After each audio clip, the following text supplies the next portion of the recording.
this is the first what? This is the first Spider-Man TV show I've ever watched. Are you kidding me? I've never seen any of the other ones. I've like even after they released them on Disney Plus, I've tried to go and like start on. I think it was Spider-Man Unlimited or Ultimate Spider-Man like one of the older ones.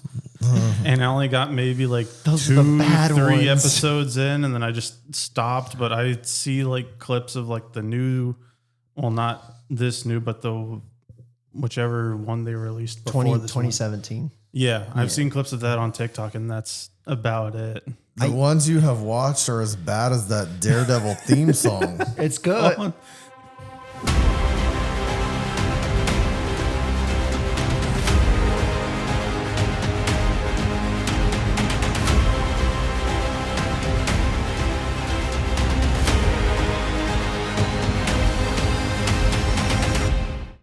You do not get to leave it off on that. I do. Welcome to Capes, Cowls, and Conversations. I'm back. My name's Tim Neal. I'm back with Cameron and Connor, and we are talking about your friendly neighborhood Spider-Man. And apparently the first Spider-Man show that Connor has ever sat all the way through. Yep. Well, the first one that I've ever watched, really.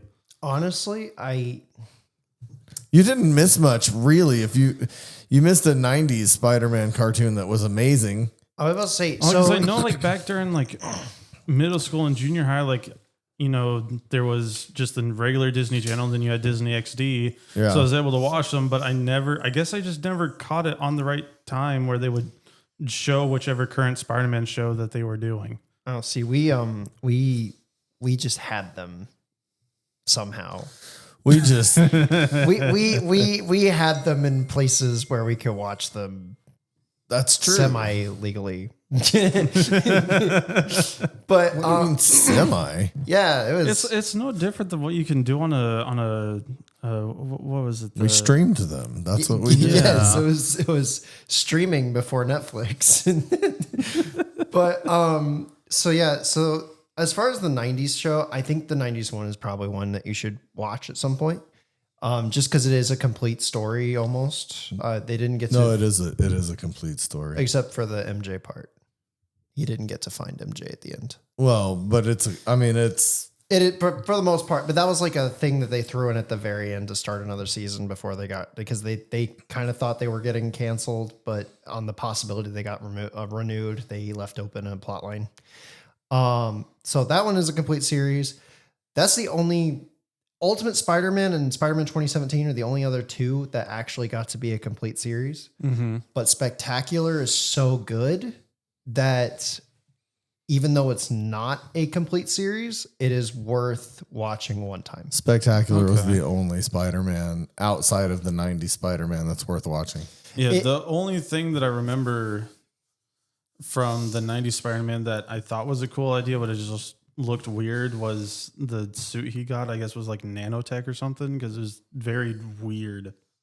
From what? From the 90s one? Oh, because it comes out of his watch or something. So Spider-Man Unlimited was a... that one. Not that one. It's not connected. There's a Spider-Man the Animated Series. Yeah, so what happened with Unlimited is a really interesting story, actually. So what happened is they wanted to continue the original series, but then they didn't have John Semper Jr. come back. He's the guy who made that show and made it what it was. So they went to go make this other show and just started over from the beginning. But James Cameron was making a Spider-Man movie, so they were blocked from using a lot of the characters.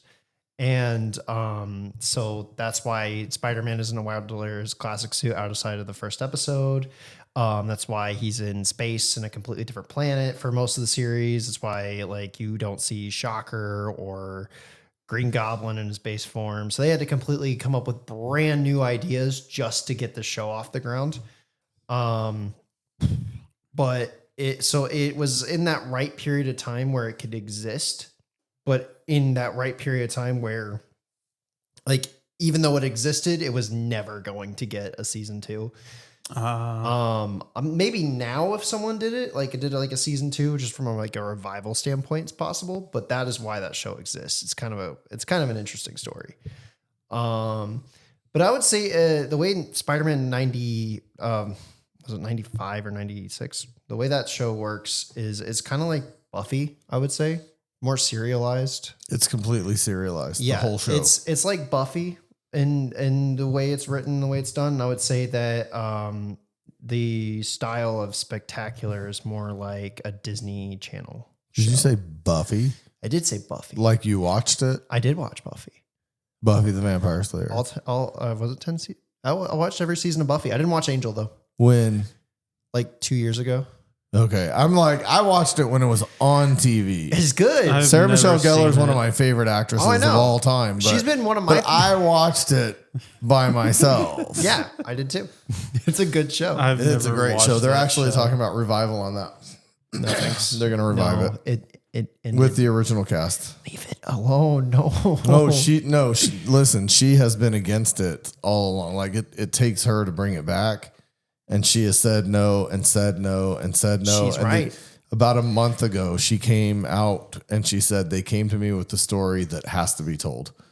She's like, if I feel like it has to be told, because I've been the person saying no for years. Yeah. If I feel like the story they want to tell has to be told, you know it's right, because I'm not doing it for the money. I'm doing it for The character. This is the story that needs to be told if we're going to revisit the character. All right. So I trust her with that because she's had opportunities for See, 10 but- years to revisit the character. And the they didn't. last revival that she was a part of was the He-Man revival, and that one was rough. Yeah, but she was never a part of that show to begin with. She didn't have the That's investment into the show. She's completely invested in Buffy. That's what she's known for. True.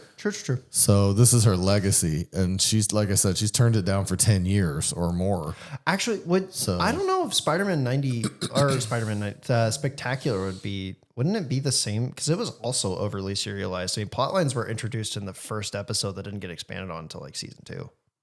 It's still not the same. I don't know if It's not the same. I wouldn't say it's Anyway, let's get on with your friendly neighborhood Spider-Man here. We talked about the opening 2 episodes, but it's been a little while, so maybe we just start from the beginning and run through this one. Yeah, I'm going to just treat it like a brand new thing because the whole show is recontextualized by episode 10 anyway, so I have to just talk about it from a completely different standpoint. Yeah. Okay. Yeah. So my thoughts on the first episode didn't change all that much. I still think it is still a new take. It's still like a really interesting new take, but I still feel like Uncle Ben, when the show was airing, the producers and were talking about how Uncle Ben would come up later in like episode 7 or 8. And I still feel his absence in the show in a way that I just like no other show has done because he was a big part of the character. By having him killed off so early, it still feels like it's just something is missing from the show. Even though he's referenced occasionally, it's just not the same. It doesn't hit the same way. Because like Spectacular had a whole episode where he's trying to break free of the symbiote. And then spoilers for Spectacular, but he is trying to break free of the symbiote, and Uncle Ben is the character that breaks him of that. Like he talks him out of being symbiote Spider-Man. Sure. Like, I so remember that. Yeah. So I'm like, but you also saw him die earlier, I think, or die in that same like episode. So you were attached to it. Here, it feels weird. It just feels weird. I don't know. It is weird seeing a Spider-Man start off without Uncle Ben outside of the Spider-Man movie trilogy that we got after Infinity War. Like Homecoming. Oh, yeah, the Home trilogy? Yeah. Where he's like he's also not in that one either. Like No. They've kind of implied that he died beforehand. Actually, that is what they're implying. They're implying that this separates at Civil War. So that this is the MCU history up until Civil War. So it's Well, but that's this the isn't separation. that. Remember, this is no longer. No, what this is an alternate timeline. Alternate Yes, timeline. but Yeah. it's based on MCU history up until that point. Because they're still dealing with the Sokovia The Accord. same Well, way. the other thing, the other thing to remember here is, they committed. Are you okay? I just got energy drink in my eye. Very nice. Very nice. They committed to not another origin story. So that's how Homecoming was. So if this is the Civil War to Homecoming, you get just enough origin story of that spider biting Peter during the Doctor Strange fight.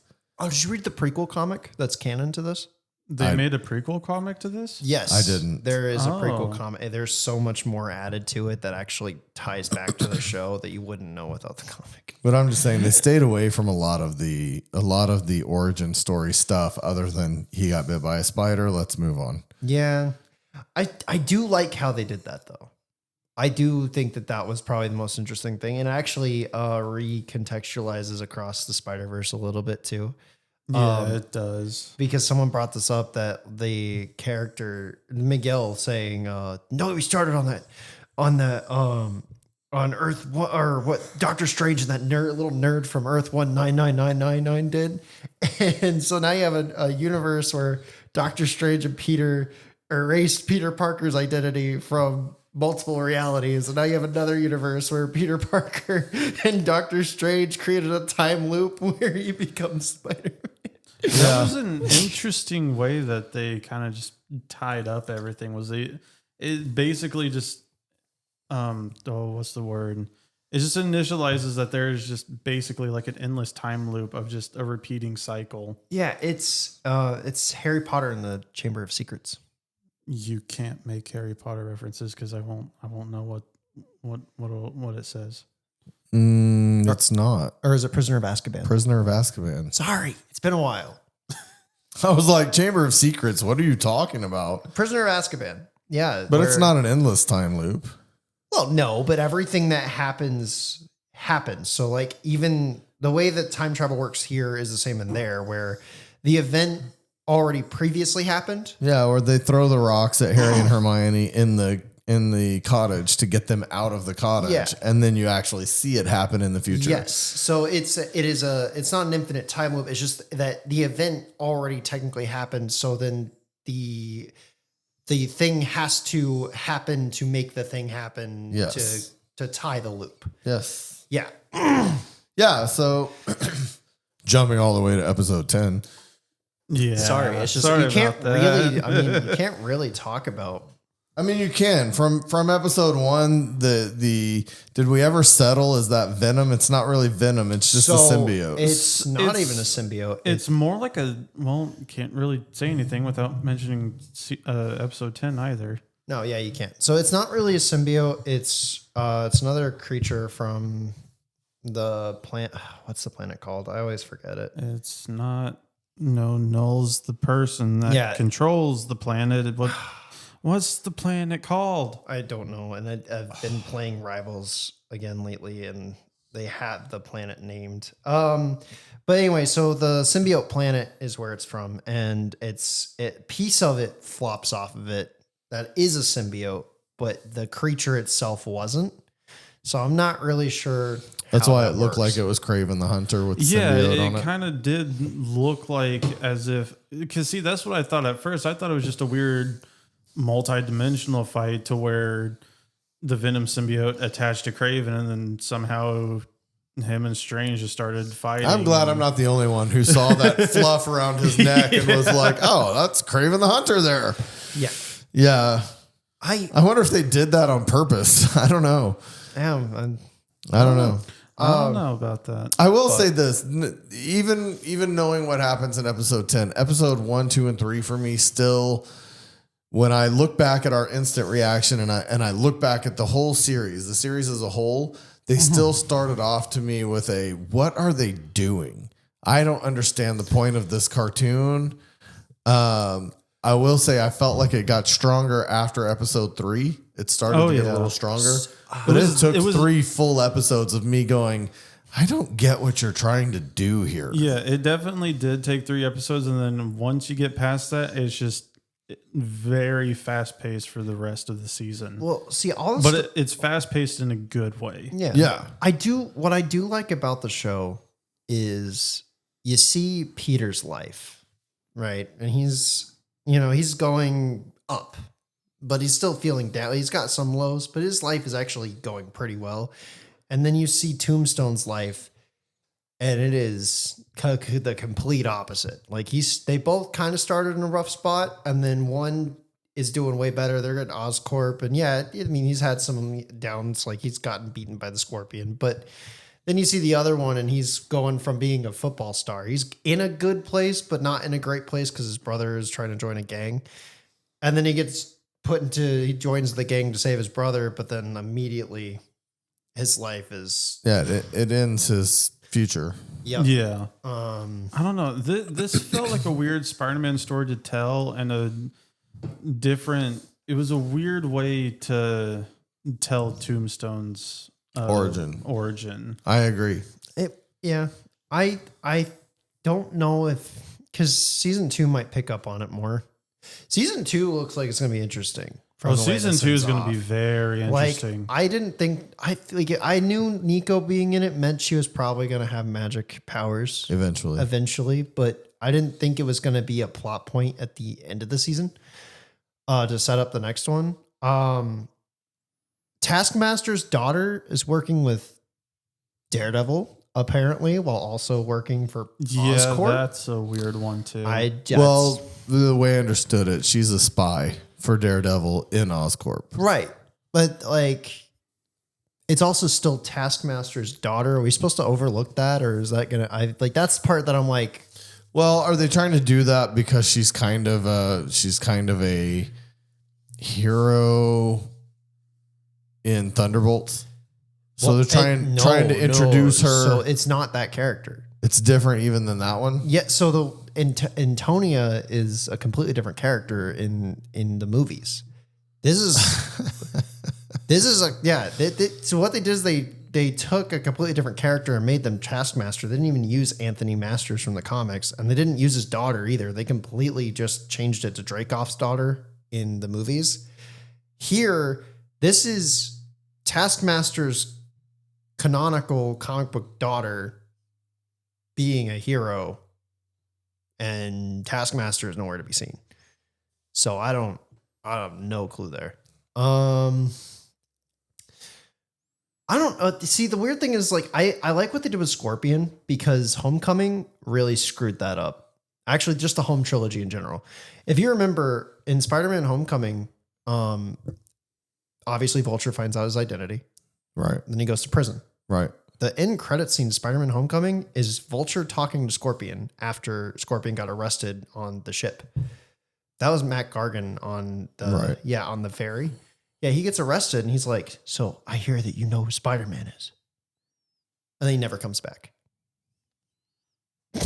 I guess I didn't like Homecoming that much because I don't remember that at all. Yeah, they did nothing with it. That was Matt Gargan. And then they even modeled this character off of him. This is the same guy. They just, yeah. I mean, I wonder if that becomes a thing for the next trilogy of Spider-Man. Because they've been dying to do the Sinister Six for my lifetime. It keeps seeing like they build up to them, especially in movies and whatever, but they just don't do it for whatever they reason. Fell short by one. For all my lifetime, they've tried to do a Sinister Six and they've never been able to pull it off. So maybe that's part of the next trilogy is they do that. The problem is that Sony messed up so much stuff by making Spider-Man movies. By making Spider-Man villain movies. Oh no, I mean, because they didn't make Spider-Man movies. I'm gonna be honest with you. Spider-Man is not a movie adapted character. It's just never gonna happen. They want a Sinister Six, but there's so many Spider-Man stories to tell. It's really hard. Like Gwen Stacy's death does not mesh well into a Sinister Six origin story. That's just, those two plot lines are never going to tie together naturally. The same thing can be said for like Peter Parker's like high school life. That Sinister Six didn't form until he's in college. A lot of these storylines run so long over Peter's lifespan, trying to condense them down to a 2-hour long movie. 3 of them is just really hard. They would be better off making just a live action budgeted, like high budgeted TV show of Peter Parker from high school to his adult life. I would say make assumptions on high school. You've done the movies. You don't even have to. Yeah, you don't even have to do the full. Don't you even could- do the high I was school. about to You've say, done the I'm movies pretty of his sure high we're school done life. with them recontextualizing a Spider-Man story where he's back in high school. Well, that's the other thing. I He's- think he was- everyone's tired of a Peter Parker origin story. He wasn't in high school he got his powers like late into high school. He graduated really like I think he was like 17, 18 when he got his powers. I'm just saying. They keep aging him down. I'm just saying, if you were going to do a show, make it more like The Flash. Very young. That would work too. Very young, but Yeah. And apply his already out of college, already out of high school. They tried that. Make him actually. make him a young adult and go from there. They did try that back in 2003. They had a TV show that was initially supposed to be based on the Ultimate Run, but he was going to be in college. And what happened is that Sam Raimi's movie became so popular that they redesigned the entire. This is the Neil Patrick Harris animated show. Sam Raimi's movies became so popular that instead of just having it be its own series on MTV, they redid the whole thing and just had it tied to the movies. And it was going to be the sequel leading up into Spider-Man 2. But Sam Raimi had his own plan and this show had its own plan. So both... Because Sony's never been able to do anything right. Yeah, no. So they had their own plans. And what happened is the show went to go do Spider-Man No More for its season finale. And then they also aired all the episodes out of order. So that didn't help. Wait, what? Yeah, it's another story for another time. But essentially, they screwed that show over. And Spider-Man 2 also wanted to do the Spider-Man No More story by having halfway through the movie, he loses his powers because existential crisis stuff. Wow. And so the show essentially became non-canon, even though a really cool thing is Michael Clark Duncan, is that his name? Yeah. Playing Kingpin in Daredevil, came in and played Daredevil in that show. So they Kingpin? Yeah, Kingpin, or played Kingpin in that show to tie Daredevil to the Sam Raimi Spider-Man movies. Oh, gross. They were going to be connected, and that whole thing fell apart because they didn't know how to do it. dang. Well, all that to be said, I think if you were going to do a Sinister Six, you almost have to do it in an animated show or a Flash type show. But I think something animated allows you more for less cost. Because when you start trying to do live action and you're trying to do Doc Ock's arms and Green Goblin's this and Electro's powers and all of a sudden the cost of all of that is ridiculous, where you could take this show and build from this show and get to a Sinister Six. They did it with the animated series back in the 90s. They could do it again and tell a different story and it still be interesting. And hopefully that's where this is going at the end of the day. I feel like this is just me, but I feel like they should just do like basically have Peter go through. I mean, like if they decide like one more time, just another fresh run through, go through high school, have them actually build up. And then once they get to like really major things like Sinister Six or anything else bigger, do a movie just for that, and then go back to doing episode by episode for events following make it an afterwards. event. Like an event movie or a multiple week thing. Yeah. They should, like the Crisis on Infinite Earths. Like make it a big event in the middle of the season and move on. Just make it better than Crisis on Infinite Earths. I said it. I said it, and then I was like, I should have said Flash versus Arrow, but yeah, Crisis on Infinite Earths. Make anything better than DC made, even on television, please. Well, it started out good though. Hold on, we had this conversation. So first episode, it did. It was good. I'll be honest. Back to your friendly neighborhood Spider-Man. I do like how they introduced Doc Ock as more of a supporting villain. That actually kind of took me by surprise that he was basically a weapons manufacturer and weapons dealer versus just another scientist competing against Oscorp. Well, he was. He was doing both. In a different. Yeah. One was funding the other. Yeah. He was using making weapons to fund, competing with Oscorp, I think. I like I like that this is technically Spider-Man Homecoming, but way more grounded. Like, instead of Iron Man just coming in and taking over, you have Peter with Oscorp, and Oscorp's just kind of there helping him, but Peter is doing pretty much everything here. Like, he doesn't get saved by Tony in some weird part. He doesn't get the suit taken away for no reason. No, he gets the suits destroyed. He has a completely different arc, but at the same time, Dr. Octopus takes over the Tinkerer's role in the movie, or from the movie, and Scorpion kind of takes Vulture's role a little bit. And you have a completely different plot line. You have added plot lines with different characters. I also like Harry here better than I like Ned in the movies. Oh the way they did Harry in this show is very well done. I love the way that he reveals his identity to Nico. Like, I think that was interesting that he's like, oh, so you know? And then she's like, what do you know? Well, it was very Ned and MJ. Far From Home. I knew before you knew. Wait, she knows? Yeah. I figured it out on my own. I think it's handled better in this show than Far From Home. Oh yeah. I didn't hate the way that happened on Far From Home though. It was a fun like teenage exchange between Ned and MJ with Peter kind of caught there like crap between my girlfriend and my best friend. Yeah, but I think it was a fun way to do it. I don't think there was anything wrong with the way they did it. I think the show did it better just because we have a better established relationship with Nico than we do with MJ in that movie. MJ isn't really around until Far From Home. Like, she's not in the first movie. She's there. She's not really there. She just kind of exists in the movie because he's got a completely different love interest. Yeah. And so when she becomes the love interest in 2, it's just not as interesting. I don't know. It wasn't as handled as well as I thought it could. You're not as interesting. But the thing is I like that Nico's kind of just his friend, but like I don't know, like the way I kind of hope that they get together though. The way they're writing it feels like they might. Like, that's kind of weird. I don't know. So is Nico a character from? She's from the Runaways.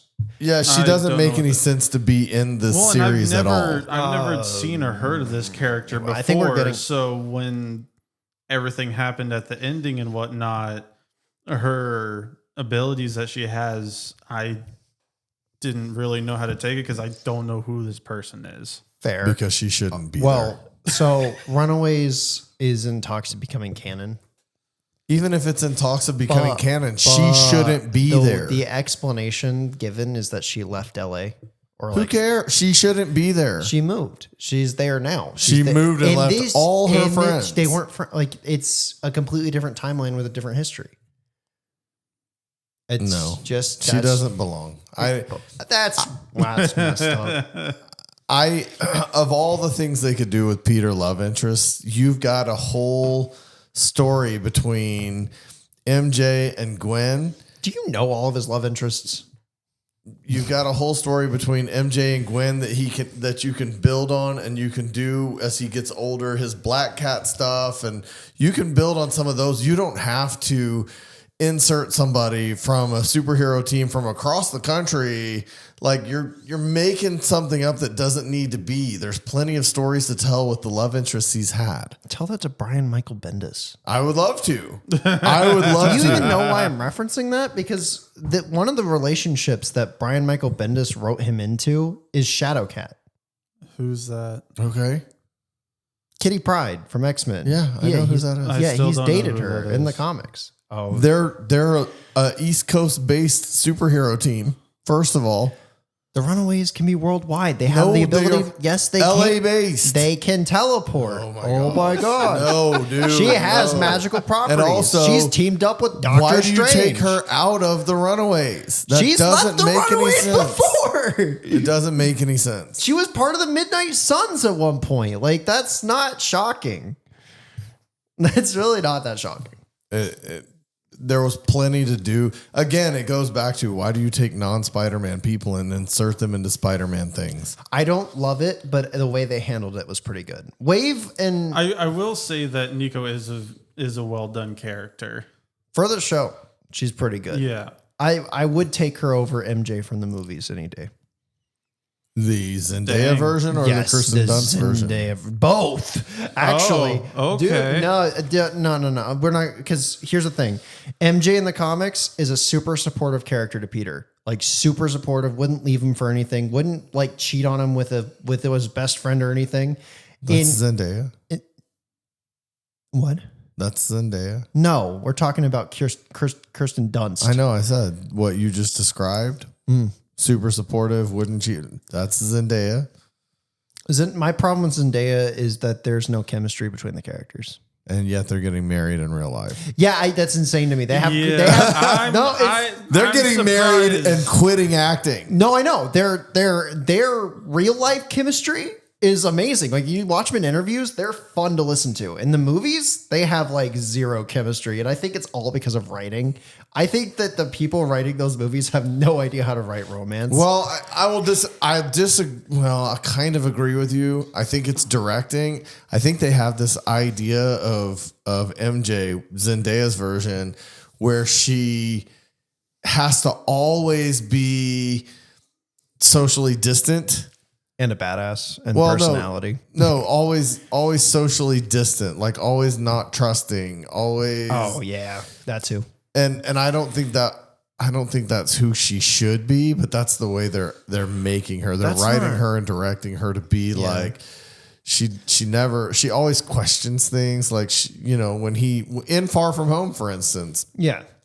She's like questioning stuff on the bridge when he finally confesses he's Spider-Man. It's because she's very untrusting of her friend, her supposedly best friend. Yeah, I didn't vibe with it very much in that. I didn't like the way that she acted with Peter in those movies, but that's more just personality and chemistry writing. I don't think they did a great job with that and directing that. But instead you got Nico, who's willing to throw away her friendship with Peter. I think it makes more sense just because, first of all, they're teenagers, like early teen, like they're still 15, 16. They were almost out of high school in the movies when they were dealing with that stuff. In the animated series, they're a little bit younger, so I can understand why maybe that would probably happen. Being a little over dramatic, sure, but I'm sure that it would have worked itself out without Harry going and talking to her anyway. It probably wouldn't have happened until the end of season 2. But either way, which I'm still surprised that they decided to go ahead and. Kirsten Dunst though as MJ was awful. I actually didn't dislike her in the first one, but I think she phoned it in after that. I don't even think it was phoning it in. I don't know why you would write MJ to be this character that doesn't know if she wants to be in a relationship with Peter, but also like wants to be this relationship with J. Jonah Jameson's son of all characters. Like that doesn't make any sense to me. Or Harry. Yeah, like that. Oh my God. I'm going to date my best friend's friend. But that's the girl you stay away from. The girl that'll date your best friend. Also, they made Peter hit MJ, and I don't care if he's in a symbiote or not. He's not doing that. There's in no universe is Peter hitting MJ. Yeah, I didn't love that either. Although the dance is iconic. The dance is iconic. Oh yeah, don't get me wrong. But that's part of the reason I hate that movie is because when I'm watching it, I have to remember, oh my God, they made Peter slap MJ in the face, and that would never fly. Like on no earth would Peter do that to MJ. Yeah, because they didn't even. He's not Ant-Man. They didn't even do that in the PlayStation game. No, they never did that in any version of that story. He's not Ant-Man. Is that what you said? I said. He's not Hank Pym. Let's be clear, because people who really know Scott Lang would never do that either, because Hope would actually kill him. Oh yeah. You're talking. You're still talking about the movies because Scott Lang isn't even with Hope in the comics. I'm just saying, but Hank Pym was an abuser in the comics. We understand that. Yeah. So when you reference Ant-Man, you should probably be clear about what you're referencing. But yeah, so no. So I think Nico is written way better than both of the MJs that have appeared. Wave was also not that bad in the show. I thought it was going to be more annoying, but it really wasn't. I think it was kind of a crush, but I don't see them getting together. Just because and I'm glad. She's kind of like the girl in Homecoming. Tombstone's girlfriend. She's kind of like the girl in Homecoming. Yeah, she's who disappears at the end of the movie. Now, okay, so that's pretty much the entire show, though. I mean, we glanced over. No, it's not Daredevil. Yo, that crossover. The Daredevil crossover. It's so short, but I love that fight It's scene. short, but now we know that. I mean, we also figure out like towards the end as well, Norman's doing some sketchy stuff, and so Daredevil breaks into Oscorp. It's Norman Osborn. Well, Did we yeah, think he that's wasn't true. doing sketchy stuff? Yeah, It's weird that they basically try to have him play, like, just from a first glance, he's helping out Peter and becoming Spider-Man and whatnot. But as you progress, you learn that, I want to make basically an army of them to combat the Sokovia Accords. See, that's always his end goal, is making an army of Spider-Man. I don't really get it though, because Wait, that's always been a thing? yeah, that's been a thing several times in several different storylines. He does that a lot. I don't love the way that this starts. I don't love the way that this starts with Norman knowing who Spider-Man is. So he knows he's Peter Parker all the way through. Yeah, it's a twist that's only there, and I think it's only there just But I think because, that's going to come back to bite them. Yeah, well, Probably. It's a twist that's only there because of Robert Downey Jr. knowing that Peter. I think they wanted to invert, like, what if the bad person knew that? I know, but I think that's going to come back to bite them. It does make sense because, Oscorp is just like, not only is it like a really good science techie place, but it's also like heavily security built. True, but my issue is that this is a storyline that is an older Spider-Man story, like an older version of Spider-Man storyline where he's gone through a lot. And so, and this is something we talked about when we first initially talked about the show, is that it's weird to have all these, like later in the comic book storylines with a younger Spider-Man, which is why I'm already not excited for season 2, but we'll get to that in a minute. It's just really weird to see a young Peter go through these really weird storylines at the origin point of his story. But I mean, what I'm saying is, when you have superheroes, part of the growth, part of how the superhero thing works is you have a secret identity. Yes. Even if you have the Sokovia Accords for a while, or even if, Superman decides to tell people who he is at some point in his career, he's built a career of being a hero first. Mm-hmm. Spider-Man included, all of them have built a career of being a superhero first, minus the movie version of Iron Man.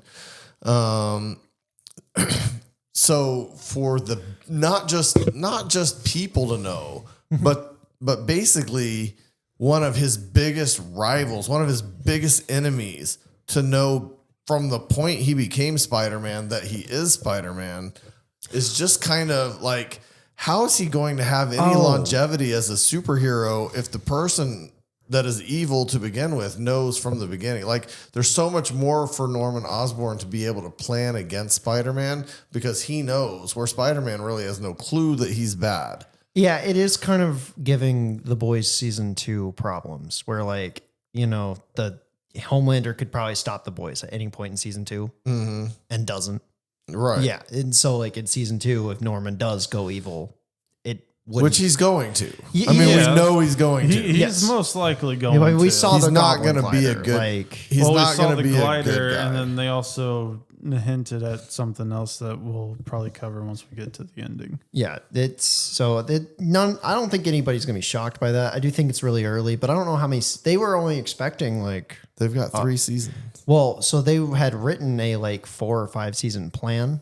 But now that they're like so sold on it that like before the first episode even drops that they renewed for a 3rd season, they basically feel like that they're guaranteed. Like the director came out or producer came out and said that we're gonna go for a while. Like we don't even have an end point at this point because we have multiple seasons that we can do. And that's fine. And it's well written and it's well done, but it's early because they're gonna have to for his identity to be revealed. I feel like I would have liked it better if Nico found out first and then Norman found out. I think if Norman found out, or at least just if Norman still found out first, have it be like halfway or like 7 or 8 episodes in. Go ahead. I'm just hoping we don't run into that show's problem where the main bad guy's around for so long that, and like he is. You're talking about Miraculous? Yes. Where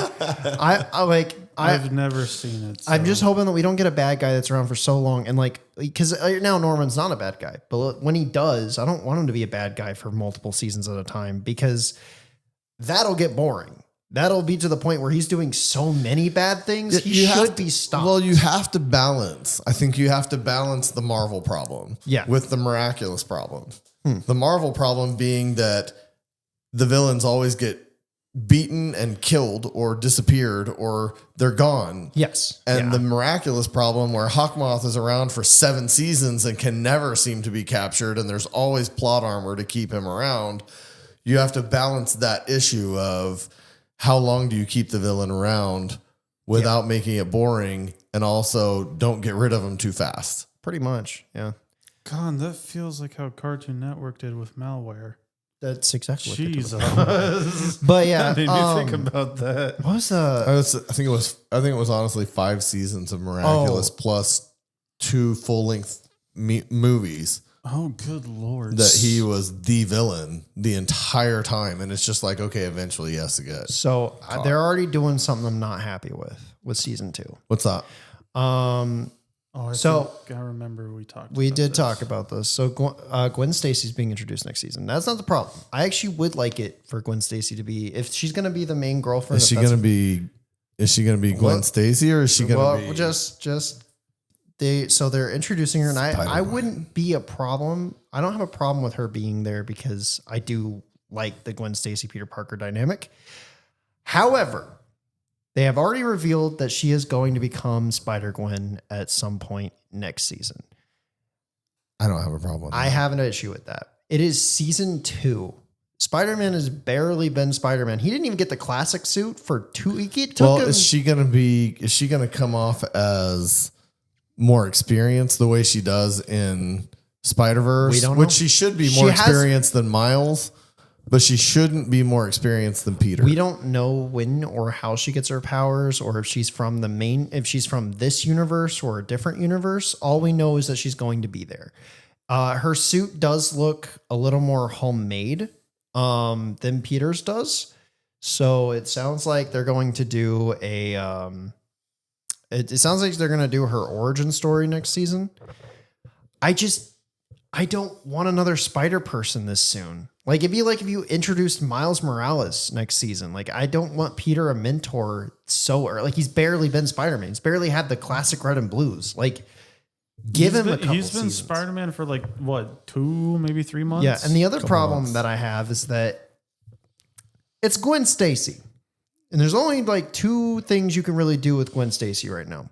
You can either make her hero, make her Spider-Gwen, or really 3 things. Or you can make her Gwen Stacy the girlfriend and stay as a girlfriend, and maybe you don't do MJ and she's just there. As long as she doesn't become a constant damsel in distress. Well, and so if she's she's the main girlfriend, and you want to adapt her death, right?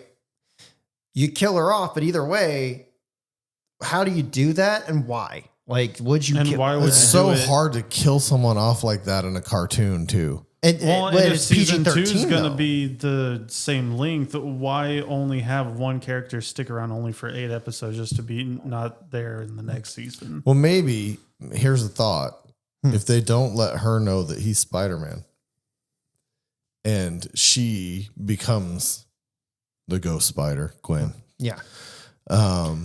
But she feels uncomfortable letting him know because she doesn't know he's Spider-Man for season 2. And so that's a later season reveal.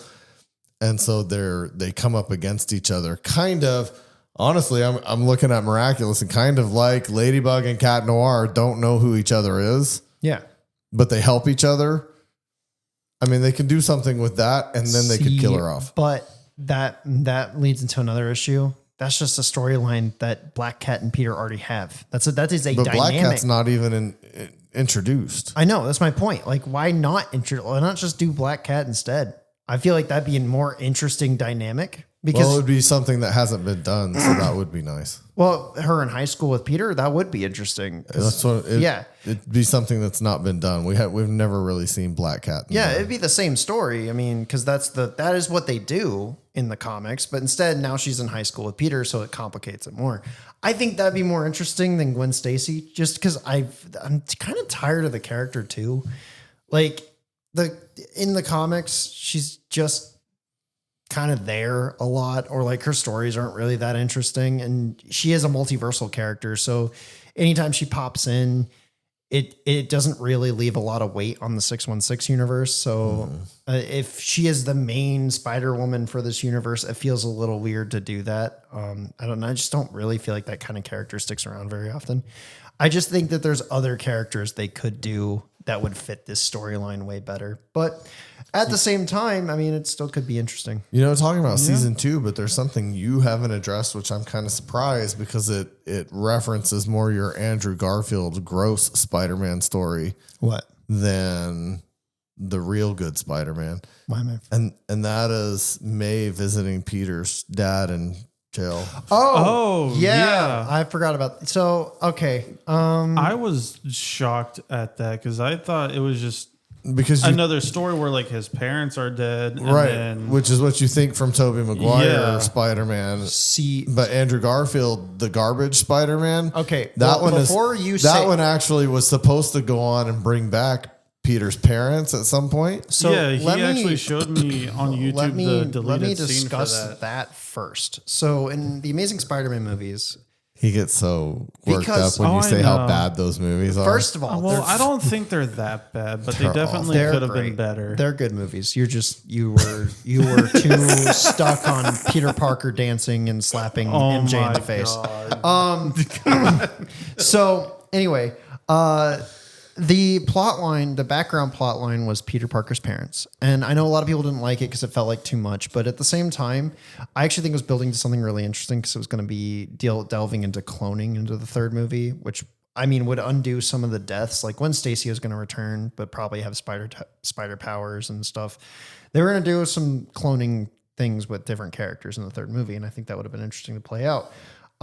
In the final scene that got deleted from the movie, there is a scene with Peter Parker's dad and Peter at Gwen's grave where Peter doesn't notice his dad right away. But his spider sense lets him know that someone's there. And Peter doesn't believe it's his dad right away. He's like, I'm your dad, whatever. I'm sorry. I've been gone for so long. I need to explain to you why I'm gone. And he's like screaming at it. Like Peter first rejects the idea that it's even his father at first. And then is like screaming in his face once he realizes it is his dad. Like, why were you gone? Where were you? Why'd you leave? One of my favorite things about Andrew's acting in those movies is that he comes off as a character that lost his parents and then lost his uncle and is looking for a father figure because he doesn't have anybody and they keep leaving him or betraying him or whatever, and or dying. And so he finally gets his dad back and he's rejecting it. Like he doesn't believe it. And then when he does, he's screaming in his face, upset, crying, like just trying to get into reasoning in on why that would even be, how that would even be possible. And then they were going to set that up for the third movie. So on the show's point, I think they could do something really interesting with it, but him being in prison already feels weird because if they make it to where Norman like framed him for something, and that's why he's in prison, that could be interesting. But if he really did something bad, then like, I mean, Norman did the same thing to Doc Ock. Why would we not assume that he's responsible for Peter's dad too? And so that could be interesting. And I would love to see how Peter deals with that. But at the same time, I'm also like, that might be a little much for the show because in what they were going for is that they were kind of spies in the comics. They were SHIELD agents. In the movies, they couldn't do SHIELD, but they were supposed to be like government spies working with an Oscorp, but they were also scientists. And then obviously that didn't really work out with audiences. So what do you do now? Are they just scientists that worked at Oscorp, but they're not or competitively? Yeah, like what do you Again, that's what he did to Doc Ock, he worked at Oscorp and then he broke away and became competitive and then he's captured. maybe that's the same thing with Peter's dad. He was competitive, and Well, he found a seeing way it's to steal his technology and silence him. Yeah, but it's like, why is even MJ visiting Peter's dad in prison in the May? first? Or yeah, I'm sure she Whoops. visits every once in a while. I mean, It's her brother, or it's her. no, it's her husband's brother-in-law. brother. Yeah, it's her brother-in-law. My question would be, why is May keeping that a secret? Like, Yeah, that doesn't make a whole lot of sense, Yeah. Right. unless there's something sketchy. right? Like, maybe it doesn't make sense that she's going to see him in the first place, and then also keeping it a secret from Peter. That's to begin that's the with. only problem, right? Well, I mean, Like, it could be that he told her to keep it a secret. yeah, but like for me, I don't feel like there's a justifiable reason for that because, like, think of the Flash, right? Barry knows his dad's in prison, and his lifelong goal is to get him out of prison And prove he's innocent. and prove he's innocent. I feel like that was such a compelling story for that reason. Why wouldn't you make that part of Spider-Man's story? I don't know. That would have been kind of cool. Yeah, I don't know. Maybe they just want to copy the Flash. I mean, maybe when he finds out, or it's going to cause, when he finds out that his dad's alive, it's going to cause some tension between him and May that'll make for a good story for a while. Maybe. I will. or They'll do tired. something with it. It'll either be interesting or tired. There's not really a middle ground there. It's either gonna be really good or really bad. So since we're now basically at that point where we're going over the stuff like at the end of episode 10, there's a possibility Norman will either be Goblin or Venom, since a piece of the symbiote did get left or a behind. Venom Goblin. So Peter may not be working with Oscorp anymore, but since he is still with Harry, I assume what'll probably happen is something similar to Ultimate Spider-Man, where because Harry is still at Oscorp, he'll probably get the suit first, and then it'll go to Peter, and then it'll either go to Harry or Norman, one of the two. I assume Harry, but that's just because it's been done before at this point, and it's kind of predictable the third time around. I think Harry becomes the Hobgoblin. Venom. No, Harry becomes Venom. Venom. It would be the third time. Ultimate Spider-Man did it. The video game PS5. did it, and Yep. so now if they did it again, I wouldn't be shocked. Fourth time. Third. Didn't he get some of the symbiote in Spider-Man? No. No. He only became Venom 3 times. It was Ultimate Spider-Man, the TV show. That was how they introduced Venom, because they didn't do Eddie Brock. And then in the video game, they kind of took Ultimate Spider-Man and The Amazing Spider-Man 2 and combined those stories. So Harry in that game has an illness that's making him sick, but they use Venom to cure it instead of a goblin serum. And so he becomes Venom. And actually in Ultimate, the way they do it, he becomes Black Suit Spider-Man, and then Peter gets the symbiote, and then he gets the symbiote back and turns into Venom, and Norman controls him. And then in the video game, Harry becomes Agent Venom, and then Peter becomes Black Suit Spider-Man, and then Harry gets it back and becomes Venom, and then just tries to create a symbiote invasion on Earth, adapting part of the King in Black storyline, mixed with Spider-Man Web of Shadows. Which was the first time that I ever knew that Venom could grow wings. Even though that was introduced in the comics in 2018. Venom can do all kinds of things. Wait, no, Venom can only make spears. That's not All other versions of Venom can do all kinds of things. It was just a line of dialogue. It's not that. Why can't we make weapons like that? Anywho, okay. So God, the Venom movies are so bad. they're so good. They're so awful. Except for 3. 3 is not very good, but the first 2 are pretty good. I don't know. I felt like they didn't really do Carnage that well. Carnage was fine. It wasn't that bad. They could have done a little better. Needed a little more screen time. But your friendly neighborhood Spider-Man, if they adapted that storyline again, I guess what I'm saying is I wouldn't be shocked if that's where they went, just from the way that they've set up the way this season ends. Yeah. So yeah, I could see Norman becoming Venom, and then maybe Harry becoming Green Goblin, or I could see it going the other way, and Norman becoming Green Goblin and Harry becoming. Venom. It seems like they set up Norman. Most likely, he was already in control of the Goblin glider. He sent it to save Peter from Scorpion. Yeah, I mean the thing is, that kind of foreshadows right there that the Goblin glider and Norman are kind of tied together at that point in my head. Yeah. The thing is that because of the comics, both characters have been canonically Green Goblin. I know they have. Yeah. But also, if you think about it, Norman at this point is trying to weaponize people. Yes. It wouldn't surprise me if he turned the symbiote loose on somebody else. Yeah. So Eddie Brock, who hasn't made an appearance in the show yet. I think I just thought of something. I'm just saying he could weaponize somebody else and say you're Venom, and we would get a version of Venom. I'm gonna say Marvel. That's not him. Marvel is probably retiring Eddie Brock as a character going forward, just because the storyline is so unfortunate. I was just throwing a name of Norman picking somebody out of a crowd and going that guy right there. We're gonna try this on him because I don't want to put a symbiote on me that might kill me, and I don't know what it's gonna do to me, but I could test it on that guy. Oh, Lex Luthor stuff. Yeah, I could test it on that guy, Parasite. and he could be weaponized for me if it works, and if he dies, no loss. Yeah. So that's what I think. I don't think he'll become Venom. I think he will test it on somebody and I weaponize wonder the person. if while testing out to figure out how to weaponize it, I wonder if he'll get to the point where he'll figure out that he can basically split them, create the other symbiotes, and then possibly lead into hybrid. I don't know. I mean, that's probably a long shot, but symbiote birthing is an interesting concept in the comics, but it's something that they have not gotten right in most media. They also keep changing it. They do. Yeah, they do keep changing. Because Scream getting birthed by Venom in the games was a little weird. Even though it was a cool character to use, it didn't make any sense from a comic book standpoint. So all this being said,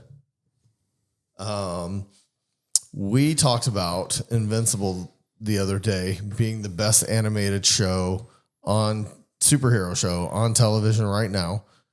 How do you feel this stacks up to animation that you've seen, not just Spider-Man, but we've got X-Men 97. We've got all of these animated things that are out there. How do you feel that this one stacks up in your list of superhero animation? I think it's a cool way how they combined animation with basically a comic book filter. Okay. I'm going to say top 3 is right now. Number 1 is still Batman, the animated series. Number 1 will always be Batman, the animated series. The thing it's amazing. And then Invincible will probably take second place just because it has done something to the superhero medium that has never successfully been done so far, where it's created Young Justice is probably the closest that's gotten to it and failed, where it's had a narrative built over years. But it's successfully pulling it off. I think Invincible is the longest running one to be able to do that in an interesting way, just because Young Justice got canceled in its initial run. Have you watched Young Justice, Connor? No, I haven't. Okay, so I will say Young Justice probably had more potential than Invincible did. Yes. But it took fans saving it because it was really a show designed to sell toys. Yep. It wasn't a show that they really put the thought into until the fans were like, wait, we're losing it? Give us our show back. This was awesome. It was really just a show where DC was like, hey, we could sell some toys if we make. Oh, no, that's actually the reverse. The writers crafted a 5-year story plan. I don't think that's right. They did. They crafted a 5-year story plan. And what happened is that, the way that DC was going to market that show and keep it going. But because the way Cartoon Network operates, it needs to run on toy sales. And they didn't sell. People weren't buying the toys. They weren't that interesting. People didn't want them. And the show aired at weird times. And then it got super adult in season 2 versus season 1. And so a lot of parents weren't letting kids watch the show anymore. Well, I may have that wrong, but either way, Young Justice had tons of potential. Oh, it did. and it just fell apart. And then it got saved by the fans for a couple of seasons. And then and then they failed to follow up on it again. And it really had a ton of potential. That being said, Invincible to me, I haven't seen Batman the Animated Series. I know you brag on it a lot. I didn't love the 15 episodes we got through. They were okay, but they weren't. But I didn't go far enough. I'll give you that. I didn't get far enough into it. Invincible to me is the best superhero thing I've seen animated, and I love the Spider-Man the animated series. And I think Invincible, it's just different enough from everything else that's out there. Yeah, but this one, Your Friendly Neighborhood Spider-Man, I thought it opened slow. I didn't like the first 3 episodes, and I was ready to quit watching it. And it finished really strong, and I'm actually excited about season 2. I don't know if it's a top 5, but it's an exciting show to look forward to, I think. Yeah, I will say it doesn't crack top 5 for me, but it is good. I do think for my third would be just spectacular. Just the way that it's set up and blew through storylines was so good. And I wish it got to pay. I think this has the potential to do that, to be better than Spectacular Spider-Man. It has to make it past those 2 seasons. It does. It does. It has the potential to be better. We'll just have to see what they do with it. And if they stick to the way that they ended the season versus the way they started. I do have a tiny rant with the show though, because it is proven that I do not like the way streaming is being done these days. I just do not like that it's turning into cable. I don't like that we're getting, weekly releases anymore. Oh, I hate it. It's driving me nuts. Too. They don't leave off like certain shows. Part of the problem with this show is that it didn't leave off on an episode where I just felt hooked. Like I just didn't. And then when this was definitely something that you definitely just need to start from episode 1 and just go all the way. Yeah, it is a binge show. It is not a weekly. The original Netflix model of dropping a full show was definitely ideal for some, and I would agree with you. This is one. If I had watched the first 3 episodes without this podcast to look forward to, I wouldn't have watched episode 4. Not even the first 3 episodes. It only dropped with 2. I know, but I'm saying if I watched the first 3 episodes and I wasn't looking forward to talking about it, I would have quit watching it. But I was like, well, we're going to do a podcast and we're going to talk about this. And so I've got to keep watching it anyway. And I'll get a chance to blast it if it's terrible. I'll just be like, this was a terrible show. The podcast is the reason I kept going. And it finished strong. But if I had just the 10 episodes dropped and I watched them straight through, like 10 straight episodes, that wouldn't have ever been an issue because I would have enjoyed it. It's the same thing with Invincible too. Those 3 filler episodes, like they dropped the first 3 episodes and then they did 3 filler episodes between the Invincible War and the last 3. Those 3 episodes did not hook. I mean, they were good. Don't get me wrong, but it's another show. I still felt like it's far and away better. Oh, it is. Even the filler episodes. I mean, when I think bad filler episodes, I think Naruto. Naruto had so many bad filler episodes that you're watching and the storyline's progressing, and then all of a sudden you see him at 8 years old again, and you're just like, why? I guess that's probably why I'm glad that Dragon Ball Z Kai was a thing, because I must have skipped through like a bunch of filler episodes that was possibly there. You should, if I had watched the original Dragon Ball Z. I don't think you could sit through One Piece. It's such a good show, but there's so much filler. I sat through season 1 of I'm One not Piece. talking about the live action show. No, I sat through season 1 of the cartoon. Yeah, the first season's great, but once you start getting to the point where the show caught up with the manga, they create filler episodes. It's so worse. Bad. It's worse than Game of Thrones. It can't be worse than Naruto. It's worse. I mean, it's so bad. I'm gonna go with worse. There's over 1,000 episodes, and probably like 300 to 400 of them are completely unnecessary. Jesus. Yeah, like it's that's terrible. That's bad. But yeah, I can't even really rate where I would put Your Friendly Neighborhood Spider-Man, because like I said at the beginning of this, I've never watched any of the other ones or any other animated superhero shows at all. So it's kind of hard for, I mean, I liked it all the way through.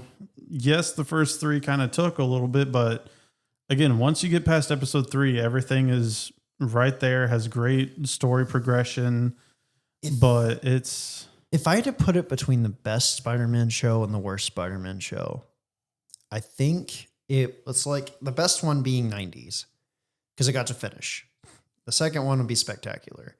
I think this show probably falls just under Spectacular because the other shows really aren't that good. Like I would agree with you. I think anything before the 90s show is probably the lowest. Like it's the worst stuff I've ever seen.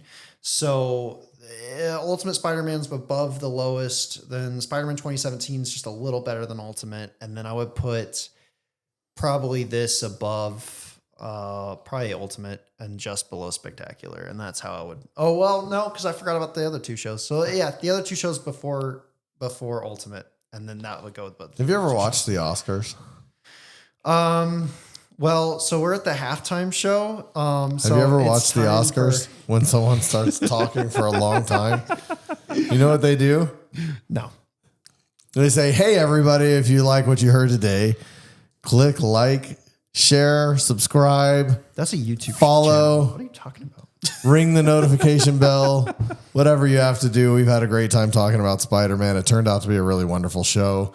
We look forward to talking about a whole lot more, including Luke Cage real soon as we continue down our road to Daredevil Born Again. Yes, Born Again is out, but we're going to keep going down that road, and then we'll give you a full recap of Born Again when we get there. Until then. Hey, wait. I have a question.